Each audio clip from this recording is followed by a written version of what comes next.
그런 점에서 조혜교육감님 또 이종석 전 장관님께서 더 깊게 말씀을 해주시겠습니다만 무역 또 통상 또 일본 법 제도의 관점에서 제가 짧게 아까 가져가신 이쪽에서 가져가신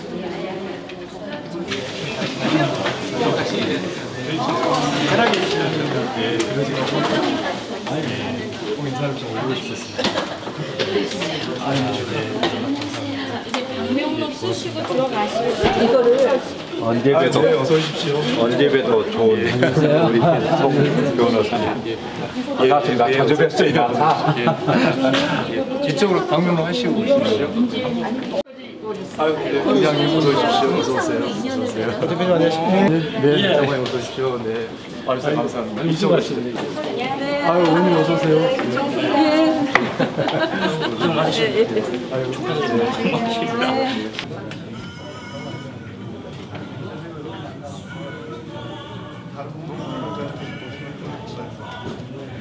나는 영어는 몰라.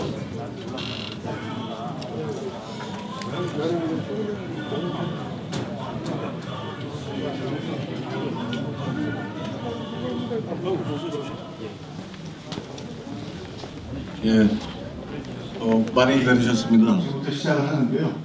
우리 위례시민연대 공동대표가 계시는 우리 임근정 대표님 인사 말씀으로 시작하겠습니다. 다시 한번 대단히 감사드리고요. 특별히 그 나눠드린 위례시민연대의 리플렛에 애정어린 관심을 좀 쏟아주시기 바랍니다. 고맙습니다. 해답을 여기 계신 우리 시민 여러분, 동지 여러분과 함께 송파에서 평화의 소녀상까지 오늘 이렇게 딱 만들게 돼갖고 굉장히 저도 오늘 참 뜻깊은 날이라고 생각을 하고 있는데 마침 또 저녁 때 이런 토론회까지 열게 돼서 아주 의미가 깊다고 생각합니다.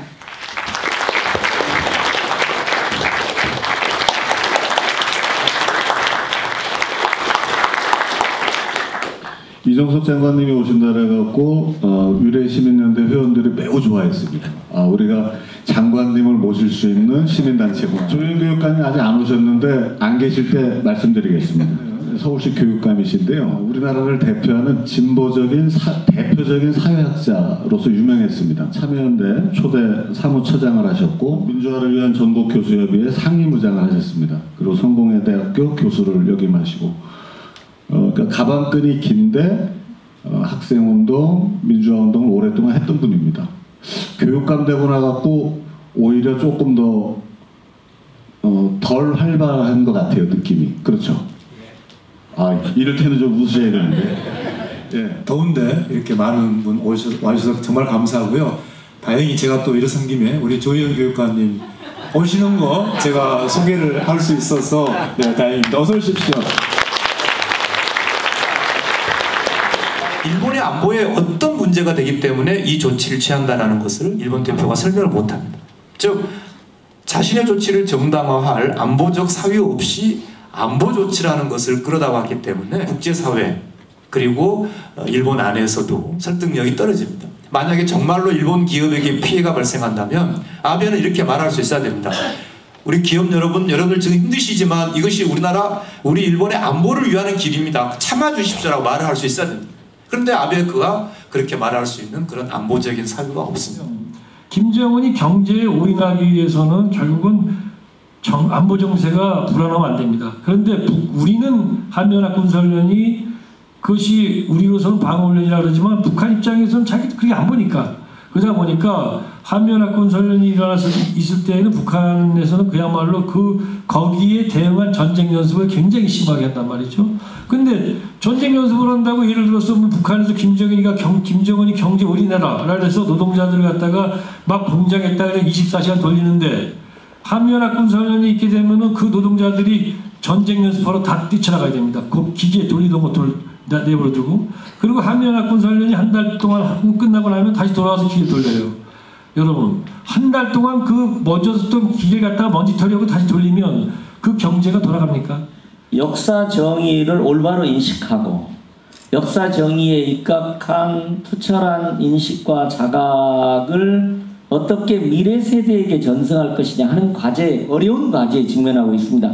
여기 계신 기성세대 분들은 뭐 이런 여러 가지 역사정의와 관련된 문제에 대해서 상당한 정도의 공감대를 사실 갖고 있거든요. 근데 이제 문제는 젊은 세대가 남은 문제를 포함해서 역사정의에 대해서 올바른 인식과 태도를 가질 수 있도록 하느냐, 이것이 이제 우리에게는 굉장히 쉽지 않은 어려운 과제에 이제 직면하고 있고, 이렇게 식민지 지배를 받았던 나라가 소송을 해서 그 식민지 지배를 했던 나라를 대상으로 해서 대상을 받은 사례가 있는가? 이런 전체적인 일본 정치권, 언론, 학계, 관료 재계의 어떤 의식의 흐름, 이것에 대해서 좀 말씀해 주시면 좋겠습니다. 정리 잘했죠? 예. 아니 이 질문하신 레벨이 뭐 저희 레벨을 좀 넘으시는 것 같아요. 대답도 아마 갖고 계시지 싶어요. 제가 생각할 때는. 첫 번째, 식민지 지배 받았던 나라가 소송을 해서 배상받은 사례가 있는가? 엄격하게 이게 법적 용어로만 소송 배상이라고만 한정한다면 이런 사례는 유감스럽지만 100% 이것과 직결된 사례는 아직은 없는 것 같습니다. 다만 그것이 법적 책임이라는 것이 너무 무겁기 때문에 간접적으로 또는 조금 톤을 낮춰서 사실상 같은 결과를 가져오고 있는데, 대표적으로 독일이 기억책임 미래 재단 설립 연방법을 만들어서 독일이 2차 대전 시기에 유럽에서의 강제 노동에 대한 배상법을 만들어서 배상을 했고요. 저는 이렇게 한번 여쭤보고 싶습니다. 가령 아베 총리가 갑자기 다음 주부터 모든 조치를 다 철회한다, 미안하다라고 말하고 다 철회하면은 그럼 우리 대기업은 다시 일본에 가서 사야 되느냐? 그건 아니라고. 그렇다면 우리가 단순히 안 사는 불매운동이 아니라 부품 소재 핵심 원천 기술에 투자하는 그런 어떤 기업들을 뭔가 지원하는 방법이 없을까? 네, 적극적으로 사실 제가 중소기업부 장관의 이 수출규제 정책 자문단 역할을 하면서 만나본 중소기업 분들이 얼마든지 기술이 있고 R&D로 해서 만들 수 있는데 대기업이 심지어 테스트할 기회를 안 준답니다. 그러니까 이런 산업 생태계를 바꿔가는 뭔가 적극적으로 우리가 할 수 있는 것이 있으면 좀 찾아가면 좋겠다. 그런 말씀을 같이 노력했으면 좋겠습니다. 그러니까 허가증이 있는 수출 상사를 통해서 물건이 들어올 수도 있으니까 비록 1,400개라는 게 숫자가 적다 하더라도 문이 열려있다, 이렇게 말씀드리고 싶습니다. 한미는 동맹이지만 그 한일은 동맹이 아니지 않냐. 예, 저랑 의견이 똑같으십니다. 한미는 당연히 동맹이죠. 한일 간의 동맹 조약을 맺은 적도 없고 동맹이라고 얘기한 적도 없습니다. 다만 한미일이 동맹이기를 바라는 사람들이 있습니다. 지소미아를 저는 필요 없다고 생각하지만 이 문제를 거론하는 것은 현재 국면이 아니고 오히려 한일 관계가 안정됐을 때 거론하는 것이